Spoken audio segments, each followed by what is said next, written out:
Queridos políticos, ¿acaso insisten tanto en la responsabilidad propia para ocultar que no nos brindan suficientes oportunidades? Realmente crear algo de manera independiente. Nos administran y eso lo hace difícil. Cuando uno es administrado como persona, no se experimenta a sí mismo como sujeto, que es lo que realmente es. Pero espero que todos los que nos están viendo aquí y cada uno pueda experimentarse a sí mismo en su propia subjetividad, que se den cuenta de que no son un auto ni un refrigerador, o cualquier cosa que pueda moverse a voluntad y llenarse con cualquier tipo de combustible u otra sustancia, sino que soy una persona viva, un sujeto, y como sujeto no debo ser tratado como un objeto, todo lo que se me exige, donde alguien me convierte en objeto de sus expectativas, de sus enseñanzas, de sus valoraciones o incluso de sus acciones. No importa si es en el kinder, casa, escuela, trabajo o incluso en la política. Cuando me convierten en objeto de expectativas, enseñanzas, valoraciones y acciones, lo vivo como una ofensa muy grave. Eso provoca una incoherencia masiva en mi cerebro y entonces tengo que buscar una solución y la solución en realidad debería ser que tengo que restablecer mi subjetividad. Algunos golpean la mesa y no se dejan, pero otros no tienen fuerza para hacerlo y ellos se adaptan y se someten. Juegan el papel de objeto, asumen ese rol y se ponen máscaras. Pero eso no es responsabilidad propia, es una vida rota. Debo confesar algo rápido. Hace poco sentí una conexión con la inteligencia artificial como rara vez la he sentido con alguien. Sí, así es. Sí, así de lejos hemos llegado, pensé lo mismo. Fue una de esas noches en que uno sale con un amigo que ni siquiera le agrada tanto. Mi hija ya estaba en la cama, así que tuve una cita con ChatGPT y le hice preguntas sobre relaciones. Y antes de eso, la verdad es que ya había estado varias veces en sesiones de terapia, en terapia de pareja y todo eso. Y las respuestas que recibí, en mi opinión, fueron más empáticas que las del terapeuta de pareja que nos acompañó durante años. Estaban muy adaptadas a mí y recibí una retroalimentación muy buena y diferenciada. Además, podías hacer preguntas de seguimiento. Estabas en un espacio sin prejuicios y pensé, si esta es la retroalimentación que recibo, no quiero imaginar cómo será la tecnología en 3 o 5 años. Quizá hasta puedas cubrir parte de tus necesidades emocionales con esta inteligencia artificial. Cuidado, hay que tener cuidado con las palabras. Hay un estudio que salió hace poco que muestra que el tratamiento de enfermedades depresivas con inteligencia artificial es superior al tratamiento con un psicoterapeuta. La inteligencia artificial parece ayudar mejor a personas con depresión que un terapeuta presencial. Puede ser que eso tenga que ver con que la inteligencia artificial no tiene prejuicios ni teorías en la cabeza sobre cómo deben hacerse las cosas. Están programadas de forma peculiar para adaptarse a la persona frente a ellas. No sé cómo lo hacen, pero es cierto, ahí hay mucha energía en juego. Y por eso tenemos que intentar mantener el control para que no se nos salga todo de las manos. Pero como dije, eso solo se le puede ir de las manos a quien realmente lo necesita. Ahora lo resumo. Cuando alguien experimenta que no puede organizar bien la convivencia con otras personas, que no funciona bien, que todos vuelven a tratarse como objetos, entonces sigue siendo una persona necesitada que anda por ahí con esa necesidad insatisfecha. Y también se le reconoce porque anda por todos lados queriendo obtener algo, no como el otro que pudo satisfacer esa necesidad. Se reconoce a quien ya no es necesitado y puede dar algo. Hoy en día se observa que algunas personas pueden regalar cosas y no siempre son los ricos. A veces son personas que parecen no tener nada, pero pueden dar algo y no son necesitados, aunque sus necesidades básicas no estén cubiertas. Y si les ha pasado algo parecido con este chat, entonces deberían preguntarse si no andan también por ahí con necesidades muy fuertes, no satisfechas. Eso también puede pasar en una relación un poco complicada entre dos personas, pero también hay soluciones para eso. No sé si entonces Si uno se vuelve dependiente de este aparato porque ya sabes que al final el problema solo se puede resolver con la pareja, solo puede hacerse listo y dar consejos, ser empático, un poco más fuerte que alguien que ya tiene prejuicios, adaptado a la persona en cuestión, pero al final sigue siendo solo hablar y la pregunta es, ¿se lleva a la práctica? Y ahí me imagino que muchos se quedan en ese nivel. Fue bonito escucharlo para ellos, pero luego no pasa nada y podrías omitirlo, es solo una pérdida de tiempo. O lo que uno hace, lo que uno también se hace a sí mismo, o por lo que se esfuerza, en lo que pasa su tiempo, lleva a algo, o solo es bla bla. ¿Por qué los alemanes somos tan buenos en destruir ideas revolucionarias y personas valientes? Elon Musk fascista, Trump nazi, Bitcoin estafa, IA exageración inútil. ¿Por qué en Alemania casi no se puede probar algo nuevo sin antes recitar todo el prospecto completo? Ahora resalta mi lado científico porque no se deben confundir los fenómenos observados con sus causas subyacentes. Lo que describes o enumeras ahí son todos fenómenos que surgen de algo. Eso es miedo al cambio, aunque parezca banal. Nosotros los alemanes tenemos más que muchas otras culturas un miedo tremendo al cambio. Y si uno mira hacia atrás en nuestra historia, eso también es comprensible. Creo que debemos mirar más atrás para entender lo que pasó el siglo pasado. Ya era extraño entonces. ¿A qué conclusión llegué al analizar el origen del miedo alemán, conocido incluso en el extranjero como Germanangst? Esa es la guerra de los 30 años, agárrate, eso fue hace mucho tiempo y no tuvo un final claro, y terminó con la división de ese país en una parte norte protestante y una parte sur que era católica. Eso es algo que rara vez ves en otras naciones. Dinamarca es completamente protestante, Polonia es completamente católica, Francia es completamente católica. Eso es una gran desventaja, ya no podemos entenderlo hoy en día. Cuando dentro de un círculo cultural dos religiones cristianas nunca lograron unirse realmente, eso provoca que la gente se sienta un poco insegura y no sepa a cuál de las dos pertenecer, ni cómo relacionarse entre sí. La guerra de los 30 años fue una masacre brutal, ahí murió un tercio de la población alemana. Y eso se transmite de generación en generación y para lograr cohesión en una comunidad que luego también lleva a que las personas reaccionen con menos miedo a los cambios que ocurren en el mundo. Se necesita algo en común, una visión compartida, una creencia común, un objetivo común, una causa común. Lamentablemente eso se perdió entonces por la guerra de los 30 años. Éramos una comunidad perdida que comenzó a pelear entre sí. Al inicio siguió la fragmentación en pequeños estados, por eso nos rezagamos y después notamos que podíamos controlar bien ese miedo. Y de ahí surgió la norma DIN alemana y todo eso que hoy llamamos la obsesión alemana por el control. En otros países nos han admirado por lo precisos y ordenados que somos, pero parece que esa era está llegando a su fin y podría ser que ahora estemos en una fase en la que logremos salir de ese terrible miedo. Eso no significa que temporalmente sigamos tendiendo a polarizar todo, a ver todo con argumentos, todo lo que parece un cambio.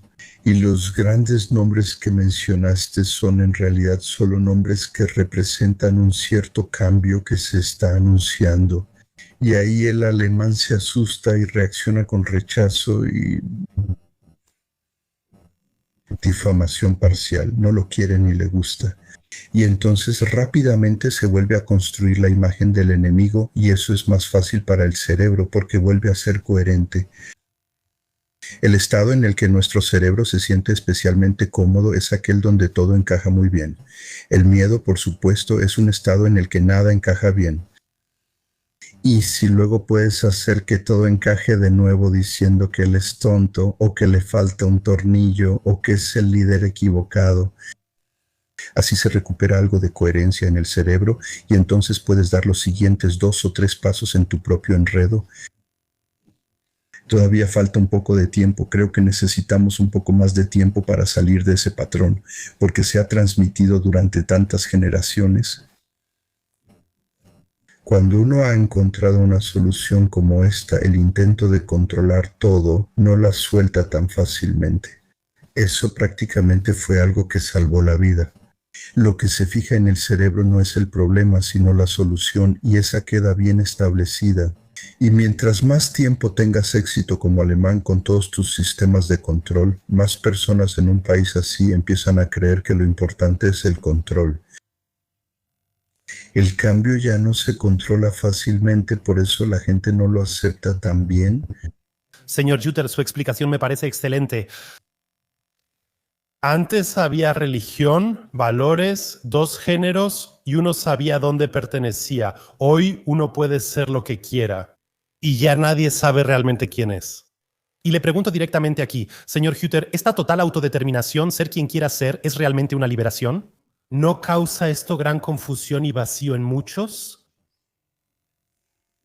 Si soy completamente honesto, es una señal de que todavía no entendemos cómo funcionamos.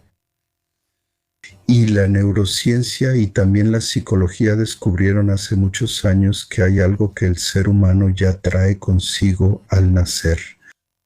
Y eso es lo que llaman el yo auténtico o el ser auténtico. Eso aún no se puede verbalizar, tampoco es accesible cognitivamente. Eso es lo que tú eras cuando llegaste al mundo. Y eso es un ser sensible, que naturalmente tiene sentimientos y que ya encuentra soluciones para los problemas, pero todo aún no está en el nivel cognitivo. Y solo después, como a partir de los 3 años, en realidad desde el momento en que un niño empieza a decir ese es Gerard, cuando el niño dice yo soy Gerard, ahí es donde surge esta construcción del yo, y esa es una construcción cognitiva que todos nosotros vamos formando a partir de las experiencias que tenemos en el mundo en el que crecemos. Las experiencias son diferentes, por eso también estas construcciones cognitivas del yo son diferentes. Eso es especial en los seres humanos, ningún animal puede hacerlo. Podemos convencernos de cualquier cosa y podemos creer que es correcto, y nos puede pasar que a través de ciertas experiencias, por ejemplo, la experiencia de ser reprendido una y otra vez, si uno no hace las cosas como los demás quieren, puede llegar a pensar que está desarrollando una aversión hacia los demás y que uno lo está haciendo precisamente mal. A veces uno logra lo que quiere porque los demás quedan indefensos. Me refiero a quienes rompen esquemas y son así. Y entonces uno lo hace aún más así, y de repente, frente a los muchos otros, uno sigue avanzando. Y luego uno también se identifica con esa construcción y uno lo considera como propio. Podemos pensar en todos los tipos de construcciones, solo para mencionar una bastante peculiar. Tenemos una sexualidad, pero la pertenencia a un género es una construcción. Como niño no solo tengo que ver que soy un ser masculino, sino que también debo decidir querer ser un hombre. Y también puedes decidirte por otra cosa, puedes decidirte por cualquier cosa. Y por eso surgen construcciones del yo que son muy, muy diversas y luego incluso se combaten entre sí. Y muchas veces estas personas, y ese es el punto, volviendo a la pregunta, ya no tienen un acceso real a ese yo auténtico, porque el yo auténtico sería en gran medida igual en todas las personas. Si realmente se encontraran en el nivel de ese yo auténtico, también podrían entenderse. No están en ese nivel, sino en el de sus constructos cognitivos. Y entonces solo hay pullas y cada quien lucha para que su constructo sea el único correcto. Y así surge una situación en la que el cerebro se vuelve muy incoherente, donde al final uno ya no sabe realmente quién es. Hay un excelente libro sobre eso. ¿Quién soy yo? Y si sí, ¿cuántos? Esa es, por así decirlo, la descripción de los distintos constructos cognitivos que una persona puede desarrollar en su vida. Eso también puede cambiar. Uno puede tener primero un constructo y luego otro diferente. El hecho es que con un constructo así no se tiene una buena guía interna porque estos constructos dependen mucho de las circunstancias particulares. Y así muchas veces uno se queda con un constructo que ha formado con razón. Por ejemplo, en el mundo lo que importa es tener poder e influencia. Uno puede empezar así, pero pronto nota que no es viable y que es un constructo absurdo. Entonces, uno se ha enredado en sus propias ideas con ese constructo. Y eso requiere mucho esfuerzo porque es incoherente, no encaja con uno mismo y a veces ya ni siquiera encaja en el mundo. Y entonces sería importante que uno cambiara o cuestionara ese constructo cognitivo, ese constructo del yo, una vez más. Y eso es extremadamente difícil. Las personas no se despiden fácilmente de las ideas que se han formado sobre sí mismas en su mente, porque eso es parte de su identidad. Si uno le pide eso a alguien, es como si le pidiera, la otra persona también lo percibe como si le pidieran cortarse un brazo o una pierna. Muchas personas a mi alrededor confunden la autooptimización con el autodescubrimiento. Es decir, rastrean sus sueños, sus pasos, no su productividad para salir un poco de esa sensación de necesidad. Siempre pienso que eso debe ser la ironía de nuestra época, porque mientras más personas intentan mejorarse, más se alejan en realidad de sí mismas. Y ahora vamos a hacerlo paso a paso. Ninguno de nosotros se libra de la experiencia de ser convertido en un objeto por otras personas. Eso es algo común y corriente en esta sociedad. Si no son los padres, tarde o temprano será algún otro niño quien lo haga con nosotros, o sucede en el kinder por parte de los responsables de la educación ahí, o sucede en la escuela, o sucede en la universidad, en los estudios, en el trabajo, o donde sea que estés. Así que durante toda la vida corres el riesgo de que otras personas te conviertan en un objeto y hay que encontrar una solución para eso. Eso es una profunda interna y una profunda duda interna. No puedo resignarme a dejar de lado mis necesidades de conexión y desarrollo personal. Eso tendría que hacer para soportar que me traten como un objeto, por eso busco alternativas y una opción es lanzarme activamente hacia adelante y eliminar a quien me convierte en un objeto. Eso es la guerra. La otra variante se llama yo mismo me convierto en un objeto.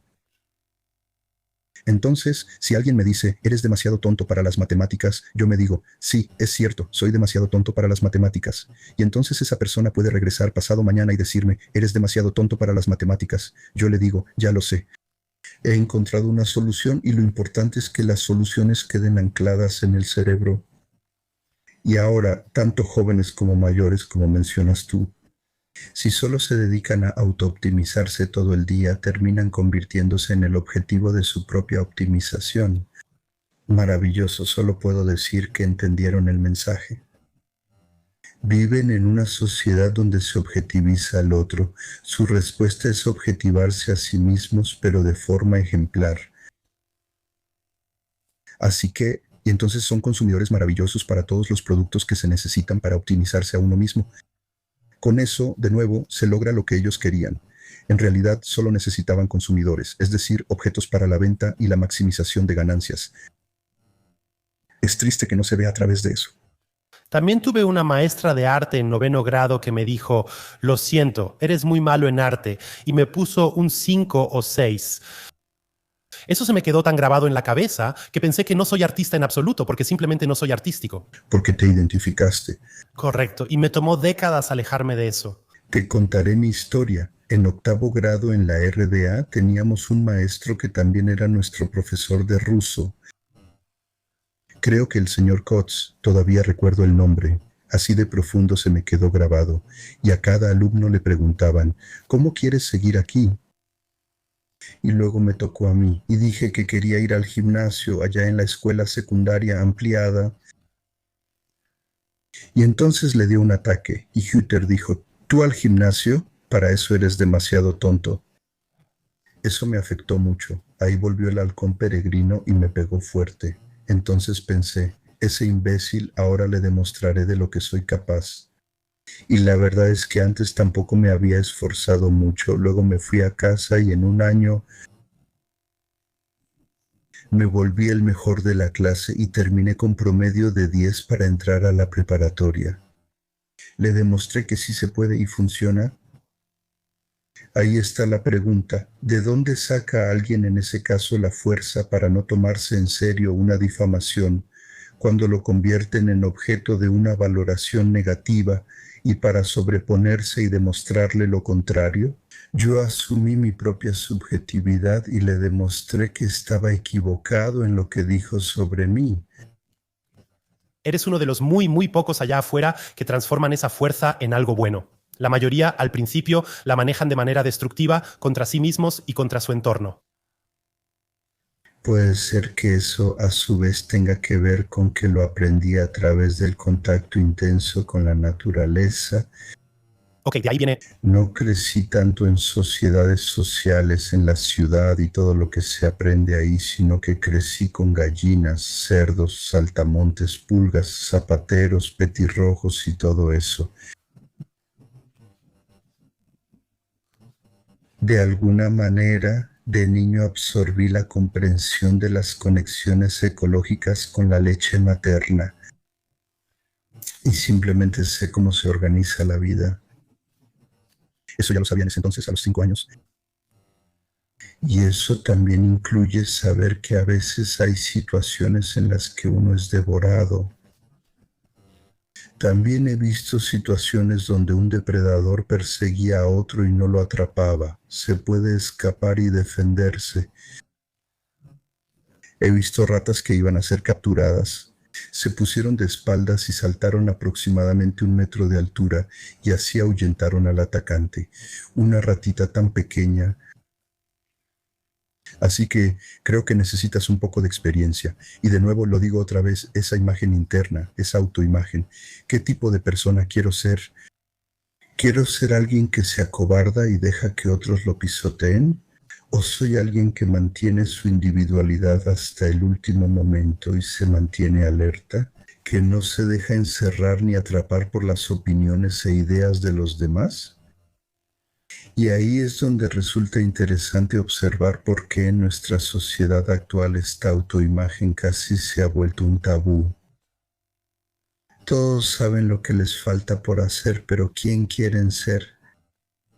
Esa pregunta, Simo o yo mismo, Gerardo, donde uno se pregunta qué tipo de hombre quieres ser realmente, qué quieres representar aquí en la tierra, para qué quieres estar aquí. ¿Qué deberían recordar de ti cuando ya no estés?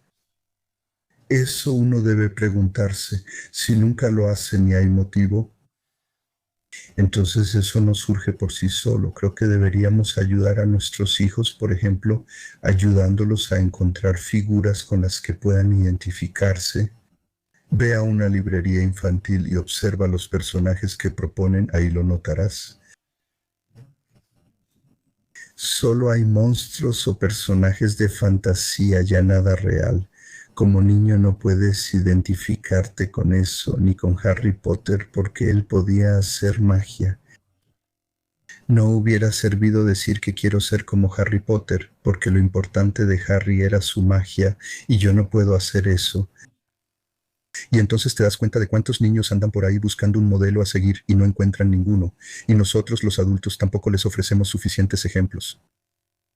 Van a la guardería. Ya hay libros infantiles con 50 géneros. Entonces, ¿crees que esta fragmentación de la sociedad también es algo intencionado? ¿Que uno anda por el mundo un poco sin Dios, un poco desorientado, para que al final todos esos charlatanes se aprovechen de eso? La industria farmacéutica y alimentaria, entre otras, hacen que uno sea presa fácil de todas ellas. Ellos solo se aprovechan. Pienso que eso se organiza solo, en un mundo donde todos sienten que no son lo suficientemente importantes.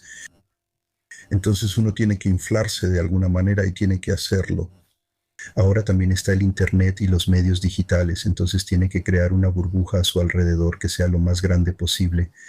Tiene que convertirse en influencer o algo así, y entonces puede expresar su opinión, incluso puede hacerlo de manera agresiva, porque hay opiniones que se pueden justificar moralmente muy bien, realmente cuesta trabajo decir algo en contra de ellas. Por supuesto, me parece bien que no se discrimine a las minorías, pero todas esas cosas que se supone que debo aceptar, eso ya se vuelve complicado. Soy escritor, amo el idioma. Cuando escribo una frase así, es como una composición, es música.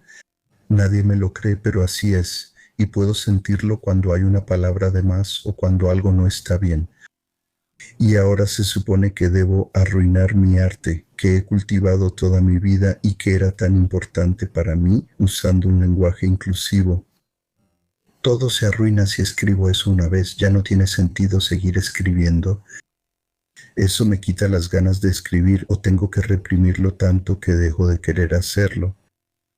Eso es triste y también hay que considerarlo, además de que soy minoría en eso. También me gustaría tener un derecho, no quiero ser juzgado moralmente por no poder lograrlo también, siempre hay una diferencia, hay que mirar eso con más detalle y de repente eso pasa. En esta sociedad actual, donde las tensiones se vuelven tan grandes, donde las incertidumbres aumentan tanto, donde hay tan pocas cosas que aún le dan estabilidad a la gente, eso por supuesto sucede. Eso facilita la polarización, ya que cada quien lo expresa diferente. Forman grupos, luego comunidades y finalmente corren unos hacia otros y se matan. Esa es una situación absurda que creamos aquí. Y entonces solo puedo volver a decir, cuando en una sociedad hay tanta división, eso no significa otra cosa más que hay que buscar qué es lo que realmente mantiene unidas a estas personas. Y ahí se pone interesante porque me doy cuenta de que en realidad, desde hace mucho tiempo en esta sociedad occidental, casi no hay nada que mantenga unidas a las personas. Quieren viajar, quieren ser móviles, quieren ganar dinero, quieren tener éxito. Pero ¿cuál es el vínculo que une a esas personas con las demás? No hablo del miedo, eso también es necesidad y miseria. Durante desastres como inundaciones, la gente se une temporalmente, pero al regresar la normalidad, cada quien sigue su camino. Por eso se necesita un pegamento completamente diferente que mantenga unida a una sociedad. Eso es un lazo interno, que te caen bien los demás, que persigues junto con los otros un objetivo que le importa a cada uno por igual. ¿Dónde está eso? ¿Acaso ya lo hemos perdido todo? Aún falta mucho por ordenar. Y creo que ese es uno de los grandes déficits, lo que lleva a que haya tantas personas que se han quedado sin orientación. No podemos dar esa orientación a nuestros hijos. Resumiendo, afuera no hay ejemplos ni autoridades morales. No puedes confiar en la política, no puedes confiar en los medios, no puedes confiar en los médicos, tampoco en toda esa industria allá afuera. Ahora, muchas personas allá afuera nos ven completamente desorientadas. Danos 3 recomendaciones de acción muy concretas para poder encontrarnos un poco más a nosotros mismos. Acabas de mencionar la naturaleza, por supuesto, un factor muy, muy importante. ¿Qué otras recomendaciones tienes para volver a sentirnos más? Lo primero sería evitar generalizaciones y no decir que todos allá afuera son tontos, Claro, eso es. sino que en todos lados también hay algunas personas realmente geniales. Consejo: búsquenlos y fíjense bien, los hallarán en todos lados, no solo en universidades o paneles. Y tampoco necesariamente los van a encontrar en los lugares de debate, sino más bien en la ferretería, en el bosque, en la guardería o donde sea. Así que conéctate con las personas con las que sientes que no tienes que fingir. Ellos están en paz consigo mismos y no necesitan usar a los demás. A todos esos con los que no deberías conectarte los reconoces fácilmente. A ellos los reconoces porque siempre quieren algo, quieren reconocimiento, admiración, a veces incluso cosas materiales.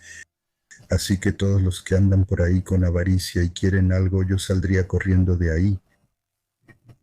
Sí, porque eso no puede terminar bien. A menos que también te vuelvas de esos que solo usan a otros para obtener algo. Los otros me gustan más. Esos son los que están en paz consigo mismos. Esos son más raros de encontrar, pero son los que tienen algo para dar. Eso no les molesta, no quieren nada, pero están ahí, tampoco se imponen, porque no siempre tenemos que ser los primeros. Ellos están ahí y si les preguntas si te pueden ayudar, lo hacen con gusto. Eso sería, por así decirlo, la selección correcta para encontrar a las personas adecuadas. Y luego, por supuesto, lo segundo sería dejar de quejarse de todo lo que pasa allá afuera. Solo puedo molestarme por algo que también se puede cambiar. Y ya se ha dicho, lo único que puedes cambiar eres tú mismo. Con tus ideas, tus convicciones, puedes hacer otra sesión crítica. Y entonces la pregunta clave es, ¿realmente me gusto a mí mismo? ¿Soy alguien que es feliz consigo mismo? Entonces puedo sentir si esas necesidades profundas que tengo están siendo satisfechas con la forma en que estoy viviendo mi vida ahora. Si esas necesidades también están siendo satisfechas o sigo siendo alguien necesitado. Y vuelvo a pertenecer al grupo de quienes desean algo. Y entonces significaría que tendría que intentar finalmente satisfacer esas necesidades insatisfechas, y para eso tengo que ocuparme de ellas de alguna manera. Tengo que intentar encontrarlas porque están muy enterradas. Entonces tomemos una necesidad como esa que probablemente toda persona tiene, la alegría de vivir. En algunos eso está muy oculto. La alegría de descubrir es otra, el deseo de crear, o se puede concretar, esa alegría de bailar, de cantar. Todo eso está completamente encerrado en muchas personas, por así decirlo, en su interior, pero está ahí como una red. En el cerebro todavía está ahí, pero no se puede acceder porque está inhibido. Entonces uno puede intentar restablecer el contacto con esa área. Para eso hay que tomarse tiempo y preguntarse, ¿dónde están esas necesidades? ¿Qué quiero hacer que me beneficie? Y entonces tu interior, tu yo auténtico y tu voz interna te dicen qué sería bueno ahora, qué te haría bien. Y entonces, por el amor de Dios, hazlo. No necesitas cambiar ni dejar todo lo que tienes, solo se trata de ti. Puedes soportar una mala relación si te enfocas en estar bien. Incluso podría mejorar. Puedes estar en un trabajo terrible donde tienes puros idiotas como compañeros y aún así asegurarte de que tú estés bien. Los compañeros a veces desaparecen no por irse, sino porque cambian de repente. Puedes llevar un nuevo espíritu, sentimiento y percepción al mundo donde sea que estés.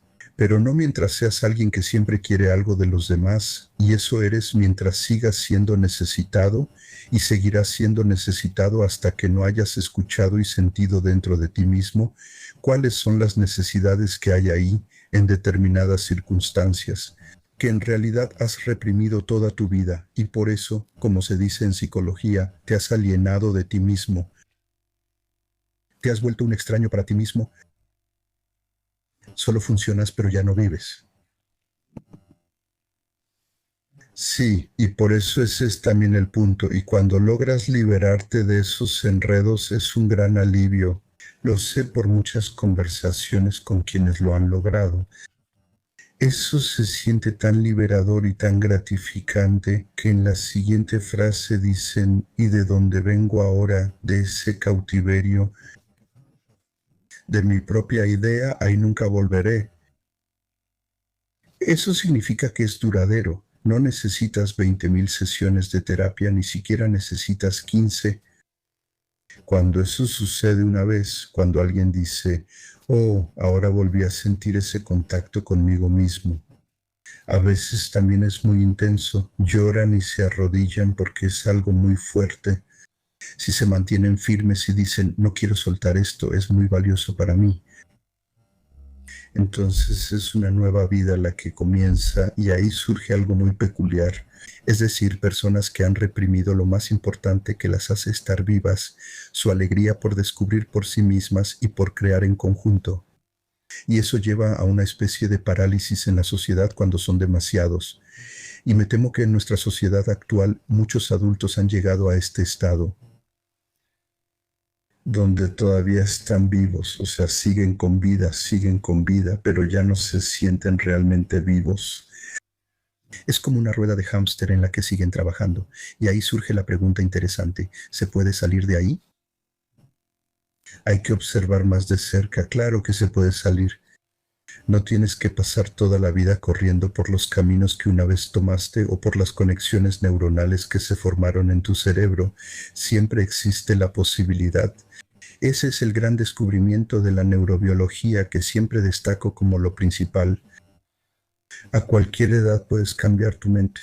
Eso no es algo fijo, naturalmente tiende a consolidarse por sí mismo y si no haces nada te quedas atrapado en esos patrones. En tu cerebro hay varias autopistas por las que siempre circulas y te pierdes cada salida bonita. Mencionaste muchos puntos clave. Leí que en 2021 la palabra más polémica fue responsabilidad propia. Y eso también lo saben los políticos, que tocan perfectamente ese piano del miedo, escriben la palabra responsabilidad propia 50 veces en el programa electoral. Creen que así la gente recupera algo de autodeterminación y pierde algo de impotencia. Pero como dijiste, ese condicionamiento está tan arraigado. Aunque te diera responsabilidad, ¿puedes solo accionar un interruptor? Eso implica muchísimo, muchísimo trabajo. Es decir, cuando lo divino está de alguna manera sepultado, realmente implica mucho trabajo desenterrarlo de nuevo. Pero la responsabilidad propia, la gente no puede con eso. Siempre lo digo aquí en el canal. Eso es un engaño de los políticos. Dictan lo que uno debe hacer. Por ejemplo, usar cubrebocas al inicio de la pandemia y después hacerlo por responsabilidad personal. Eso tendría que ser una solución que yo mismo encontré, una solución encontrada por mí. Yo debí concluir que eso es bueno y hacerlo por responsabilidad propia, pero no puedo hacer algo por mi propia responsabilidad de manera autónoma si alguien más me lo ha impuesto. Queridos políticos, ¿buscan ocultar algo con tantas exigencias de responsabilidad propia? Correcto. ¿No nos dan suficientes oportunidades para actuar de forma independiente como ciudadanos? Nos administran y eso es difícil. Cuando te administran como persona no te percibes como sujeto, que es lo que eres. Pero espero que todos los que están viendo puedan experimentarse a sí mismos en su propia subjetividad, que se den cuenta de que no son un auto ni un refrigerador, o cualquier otra cosa que se pueda mover de un lado a otro y llenar con cualquier tipo de combustible o con cualquier cosa. Soy una persona viva, un sujeto. Y como sujeto no debo ser tratado como un objeto y todo lo que se me exige. Cuando alguien me ve solo como objeto de expectativas, enseñanzas, valoraciones o medidas, no importa si es en el jardín de niños, en la casa de los padres, en el jardín de niños, en la escuela o luego en el trabajo, o incluso por parte de la política. Cuando me convierten en objeto de expectativas, enseñanzas, valoraciones y medidas, lo vivo como una ofensa muy grave. Ahí se produce una incoherencia masiva en mi cerebro y entonces tengo que buscar una solución. Y la solución en realidad debería ser que tengo que restablecer mi condición de sujeto. Y hay quienes golpean la mesa y no se dejan, pero también hay quienes no tienen la fuerza para hacerlo y se adaptan, se someten. Y entonces juegan el papel de objeto, asumen su rol de objeto y hacen eso y se ponen las máscaras. Eso no es responsabilidad, es una vida rota. Lo que ahora hace lo que el superior quiere, porque eso de todos modos es más fuerte, eso es triste. El sistema afuera no es fácil de vencer, está muy conectado y te adormece con una falsa seguridad. Hay tantas ilusiones allá afuera, hay muchas personas allá afuera que dicen, sí, me gustaría hacerlo, pero al final de cuentas tengo muchísimos gastos fijos y así sucesivamente. Por ejemplo, yo experimenté mi segundo nacimiento cuando salí del sistema, pero lo preparé estratégicamente durante mucho tiempo. No salí de manera kamikaze porque antes también era funcionario, tenía un puesto A15 en la escuela. No basta con despertar, tomar un mal expreso y decir renuncio. Hubo realmente mucha confusión, mucha resistencia en mí hasta que finalmente tuve el valor de salir de alguna manera. ¿Qué les dirías a quienes se sienten como un objeto y no pueden salir fácilmente de esa situación? La verdad, tenemos que aceptar que debemos dejar de culpar al sistema por algo. Nunca es el sistema, siempre son personas, son seres humanos. Ahí es cuando te das cuenta que no puedes seguir así. Tú en la escuela, yo en mi trabajo, en la universidad, ahí tengo que buscar a las personas que causaron eso ahí. Puedo hablar con esas personas e intentar cambiar algo. También debo considerar la segunda cosa de inmediato. También tengo que dejar de pensar de una vez por todas que puedo cambiar a otra persona, aunque me parezca muy tonta. Esas son solo ilusiones. ¿Piensas que puedes cambiar el sistema? No. Te estás dirigiendo al lugar equivocado. ¿Crees que puedes cambiar a ciertas personas que realmente te molestan? No. ¿Sabes qué es lo único que puedes cambiar? A ti mismo y la manera en que ves las cosas. Eso es interesante porque tú mismo lo describiste. Al final estuviste involucrado en esos conflictos con quienes ahora mantienen el sistema. Decidiste que ya no quieres hacerlo. Recuperaste tu subjetividad y otra palabra para la subjetividad que recuperaste es tu dignidad. Estaba por debajo de tu dignidad seguir siendo el títere de esa gente y hacer algo de lo que estabas convencido de que era completamente inútil, este tipo de enseñanza en ese tipo de escuelas. Primero, intenta primero por un día o tal vez solo en ciertas situaciones al principio. No conviertas a otra persona en el objeto de tus expectativas, tus enseñanzas, tus juicios o incluso tus acciones. Así que rompe con este patrón de relaciones que está tan extendido en nuestra sociedad. Muéstrate como un sujeto y hazle ver a la otra persona que ella también es un sujeto. Eso ya es difícil, pero uno alcanza una especie de iluminación porque al mostrarse la otra persona también lo hace. Salvo que esa persona esté totalmente ida. Pero cuando uno se muestra a sí mismo en su subjetividad, también en su necesidad, en sus errores y en su vulnerabilidad, entonces la otra persona también lo haría. En ese caso, si yo lo hiciera ahora, usted diría, está bien, lo entiendo. A mí también me ha pasado algo parecido, pero tengo uno que otro consejo, quizá quieras probarlo alguna vez. Vuelvo a reunir valor para salir de esa situación. Por favor, no hagan eso. Dejemos de tratar a otros como objetos. No habría guerras, ya que solo suceden al deshumanizar al otro. También podríamos invitarnos a ser más amables con nosotros mismos. No hay que decir mucho más. Las personas que son amables consigo mismas dejan de ser personas necesitadas que siempre buscan algo y se convierten en quienes, al no tener carencias, pueden dar. Así habría más generosidad en el mundo. Creo que lo tercero es lo que mencionamos brevemente antes, es decir, esto que usted dijo, pertenencia espiritual, a la que le di un poco la vuelta, porque por supuesto sé que el término espiritualidad rápidamente termina en la esquina de la esotería y también se descarta. Y por eso lo llamo pertenencia a algo más grande. Que finalmente uno deje de sobreestimarse tanto a sí mismo creyendo que es el centro del mundo. No lo somos, somos parte de algo mayor. Y solo al reconocer eso, no solo lo reconocemos cognitivamente, sino que también lo sentimos con el corazón, podría cambiar lo que hasta ahora hemos hecho como seres humanos en este mundo. Entonces podríamos convertirnos en aquellos que se aseguren de que la vida en toda su diversidad pueda volver a florecer. Y ya no usaríamos ni explotaríamos la naturaleza y todo lo vivo para nuestros propios fines, y así descansaríamos. Señor Yuter, es un regalo que usted exista. Personas que comparten no solo conocimiento, sino sabiduría atemporal y se acercan a otros con confianza, no con miedo. Y sus palabras conmueven, sus palabras dan valor. Gracias, señor Hutter, de parte de quienes olvidamos el verdadero significado de ser humano. Me siento totalmente inspirado en este momento, estoy luchando por encontrar las palabras. Muchas gracias por permitirnos tener esta conversación.